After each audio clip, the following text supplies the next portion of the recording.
Dahmer. Monster. The Jeffrey Dahmer story.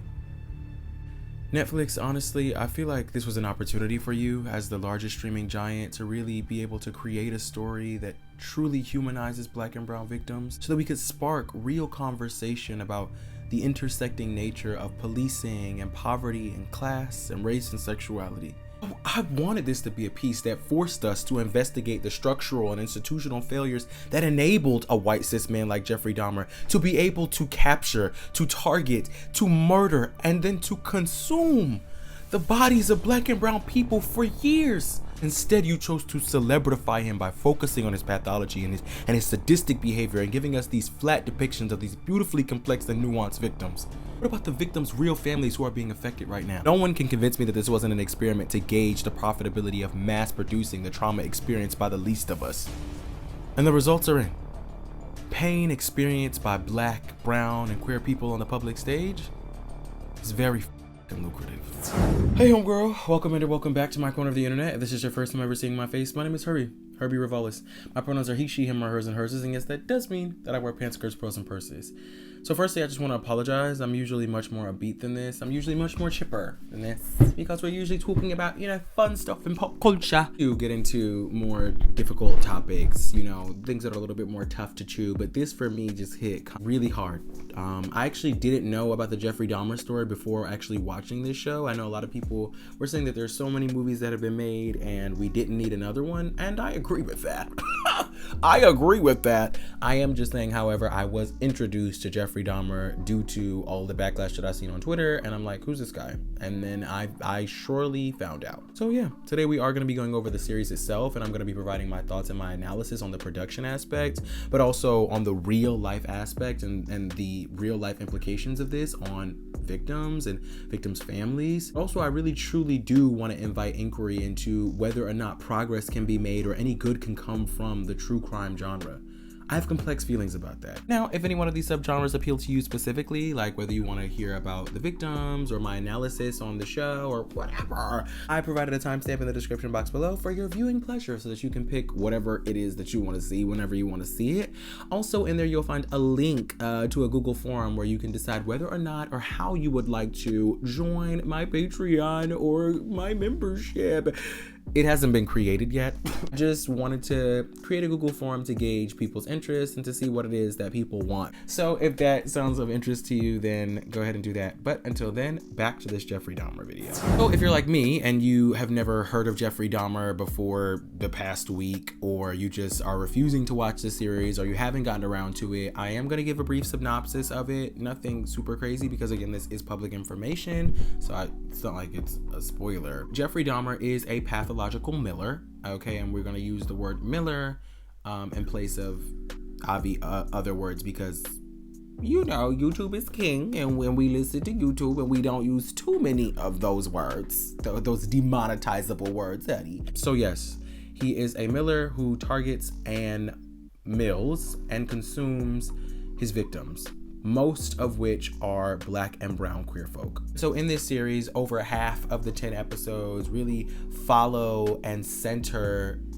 his sadistic tyranny. To be fair, there is a lot of innuendo and suggestive scenes, and I think that is Ryan Murphy's attempt to respect the victims and their families.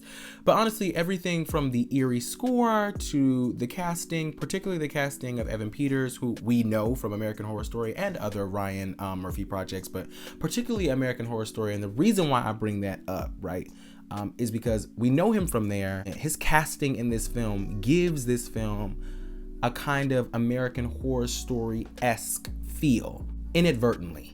Just because that's what we do. We know him from other fictional horror films. So we tie him in to this real life horror film and kind of have that comfort that you have in a fictional horror film that isn't real, right? We're reminded, oh, this is an actor who does this, right? We don't really get to sit in 100% in the fact that this is a real man who really did these things. It's kind of like, it creates a kind of cognitive buffer, in my view.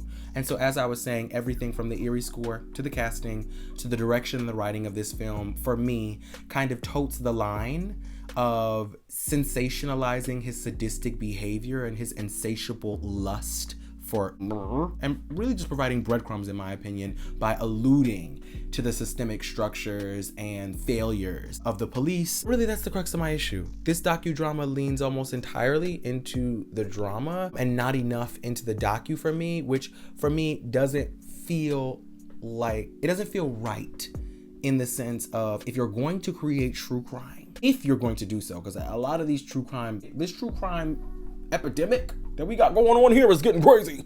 It's getting crazy with all this true crime. Okay. Clearly there's an audience for it, and I'm not the audience, but okay. I think that it should serve to teach, right? Because if we're going to be using real people's stories, it should serve to teach. Now, consent is another topic that we are going to be getting into a little bit later. What stands out most about this project initially is, I think we have to be careful when there is a cult-like following around this case, and a cult-like following around even American Horror Story, like I said, when we start talking about the casting of this series. To be careful of who we could be proselytizing to, right? Who we could be converting, because people are watching true crime for a number of different reasons. And so it could be the allure, the fantasy, they want to know how to protect themselves. And so because we're aware that people are really supportive and have a cult-like approach and following of this case, we just need to be careful of what we glamorize, of what we celebritify, right? And we can say that glamorization is not the intent for this project, but when we place Dahmer's name in bright yellow lights twice and then place him on the TV screen, the category becomes glamour. The category becomes glamour, darling. Also random, I was not appreciative of the random flashbacks, well, not random, but the flashbacks to his past, about how he was so misunderstood and he was so weird. And I do understand it's providing context, right? It is contextualizing the story.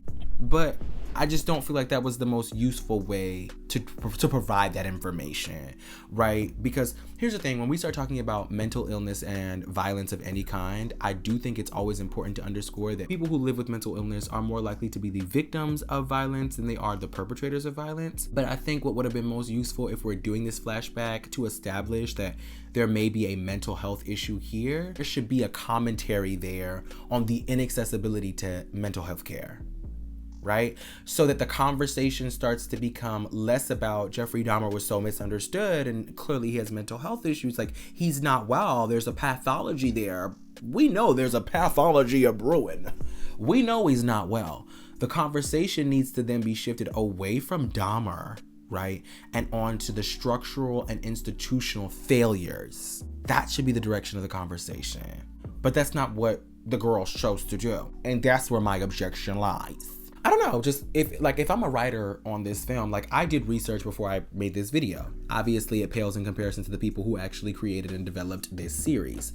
But if I'm writing this, I'm aware that people, when Jeffrey Dahmer was arrested, sent him $12,000 so he can support himself because they supported him. That's the kind of pathology and allure and support that this character in this case has. And so if my goal is to be the most careful and to speak to those people as well, right, with this series, I think that might even be something novel. By adding that mental health commentary, we're sending a direct bat signal to you motherfuckers that you too might need help. You too might need to sit across from someone on a couch, babe. It's okay. You don't lose anything. It's okay. We just gonna call 1-800-INTERROGATE that hoe. Rather than using this horrifying imagery and these real life events, right, to talk about how virulent structural inequality and lack of access and white supremacist patriarchy can be, you give us this. You give us this. And what was the point?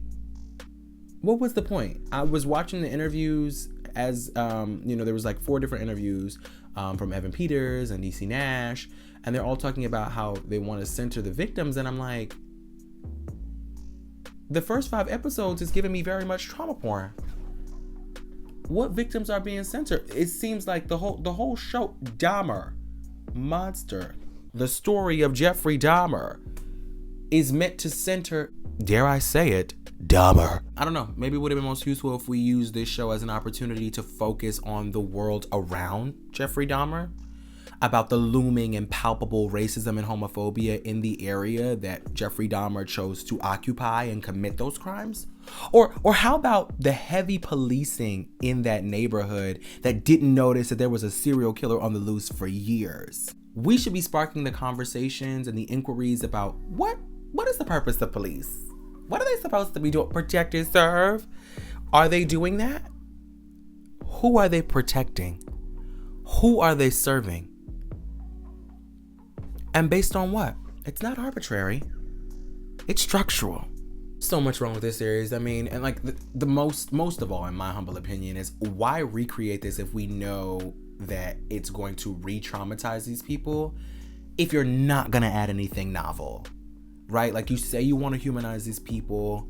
I don't see that, right? Because as I said, the first 5 episodes just give me very much heavy on the suspense, okay, heavy on the eerie, also heavy on the Dahmer centric. For me, it reduces the victims to what they were succumbed to, right? It reduces them to their final hours and their interactions with Jeffrey Dahmer. And so for that, we only can see them as victims. We can't see them outside of their victimhood because we don't experience them. We don't experience them outside of their victimhood. We don't get to see them as full human beings, right? And that's what I think is truly missing from a Jeffrey Dahmer story. That would have been something novel. And honestly, novelty is not the entirety of the mark, because really, this shouldn't have been made in the first place. Novel or not, even if you did everything that I just said or that I've said so far, I don't even think it should have been made. But because it was made, it didn't have to be made where we experienced them as poor, unfortunate souls. We could have experienced them as we did in episode 6, right? Where we got to experience Anthony Hughes, who was a deaf Black queer person and also a victim of Jeffrey Dahmer's. In that episode, we do get to experience, Anthony navigate life, just as himself, almost divorced from Hughes, because he is his own person. He doesn't have to be inextricably linked to that moment, right? We want to see him independent of that. And so I thought that was interesting, that episode was the first episode written by Janet Mock, a Black trans woman, and Daniel McMillan, a Black man, right? And so it's so interesting to see. For me, in my opinion, I think there's something unique when you add people who exist at the intersection of so much oppression. They understand the care that needs to be taken in terms of humanizing Anthony Hughes. We need to see him, right? There's even parts of the movie where the sound goes out, it's inaudible, right? The audio goes out, so that we really are immersed both visually and audibly into Hughes's world. It gets sick after that again, okay, real dark. That was needed, and that's what was missing from every single episode. Which honestly brings me to my biggest question of the day. To what do we owe the real life victims of, these true crime series? As I said already, I don't think there's a moral way to do true crime. I just don't. There's no moral way, because once you put something on the TV screen, it does become glamorized, even if that isn't the intent. But if there were a way to do it, I think it would be by reaching out to the victims, or if the victims are no longer with us, then reaching out to the closest of kin and getting permission, right, to publicize this in that way for entertainment or infotainment value, but also to compensate.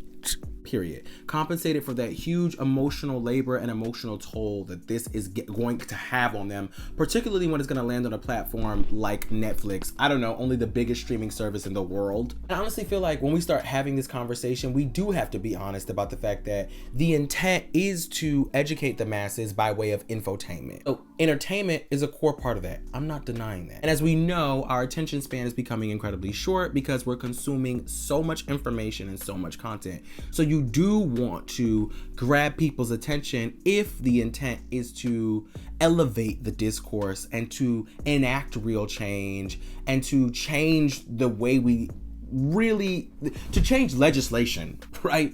To mobilize people, to galvanize people.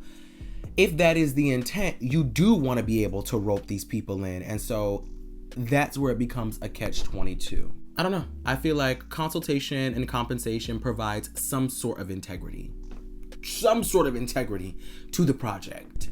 Now, with that, I do feel like legislation needs to change. Here's the thing. In the United States, criminal records, like most criminal proceedings, are generally considered public. Public court proceedings are meant to hold the justice system accountable by allowing the public and the media to see and report justice at work. Now, this I do agree with to some extent, but here's the caveat. When we're using these victim stories for the purpose of entertainment, these corporations, these entertainment corporations, need to be obligated to reach out to the victims or the victims' families, right? And get their consent. And also, they need to be obligated to compensate these people. Now, this is hard for me to produce. This is hard for me to actually sit through. This is hard for me to actually say. This is hard for me to actually do. This is not one of my favorite videos to do, but I did want to come on here and say how I felt about it and hold the people accountable because we didn't need this. Honestly, the next video has got to be some chill shit. We're probably going to talk about either the rap girls or Beyonce because I can't do this. This is too heavy. In closing, I will say what I always say. I am in a constant state of practice, and so are you. You can never fail when you're in a constant state of practice. But additionally, I would like to say this. Like the interviews I saw about this series touted that they wanted to humanize the victims. And I feel like that humanization got lost in the cinematic ostentation of it all, right? I want to put on a show. So I just want to say, remember their names, empathize with their pain, and let's tear all this shit down. I love you. Bye, girl.